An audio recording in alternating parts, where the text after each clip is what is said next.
halkımıza ve partimize dönük her yerde sürdürdüğü faşizan saldırılara karşı en iyi cevap örgütlenmek, dayanışma içerisinde omuz omuza, el ele, kol kola olmaktır.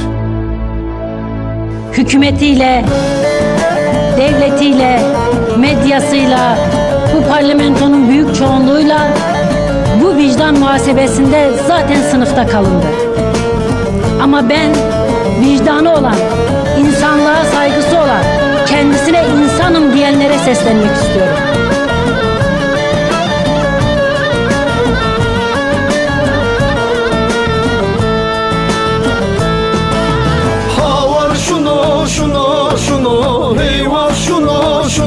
شنو حکومت کردو کردستانو دون آلی خورتون کردانو حکومت کردو کردستانو دون آلی خورتون کردانو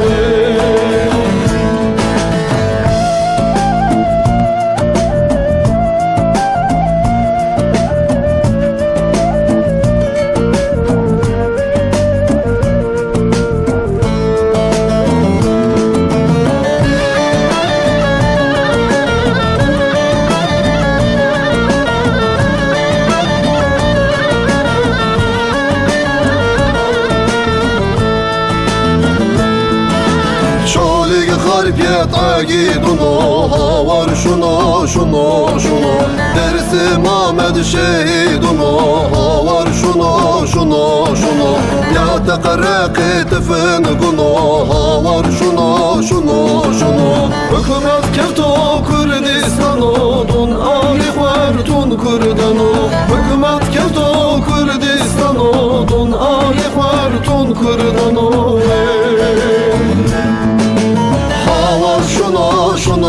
şunu eyvah şunu havar şunu eyvah şunu Esker keftom yonu devunu dun ali khwartun zazunu Esker keftom yonu devunu dun ali khwartun zazunu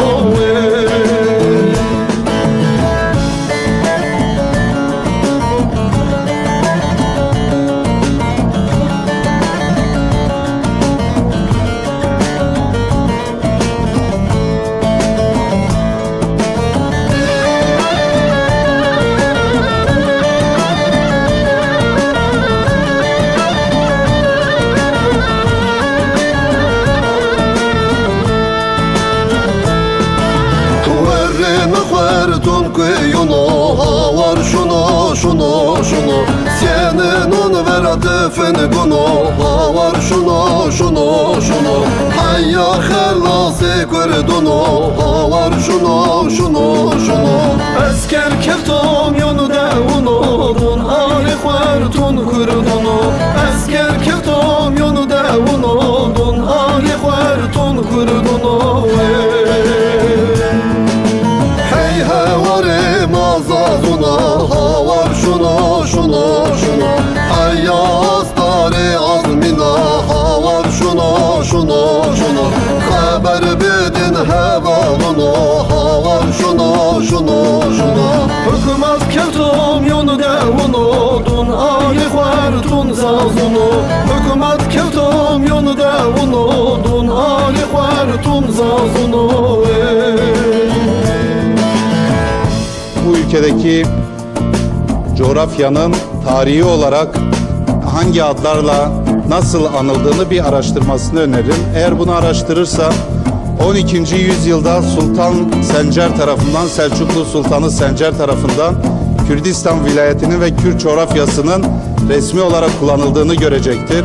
16. yüzyılda Yavuz Sultan Selim tarafından İdris Bitlis'e gönderilen mektubu yine incelemesini öneririm. Yine ilk Cumhuriyet'in kuruluşunda ilk mecliste Kürdistan vilayetinin mebuslarının kullanıldığını kendisine hatırlatmak isterim.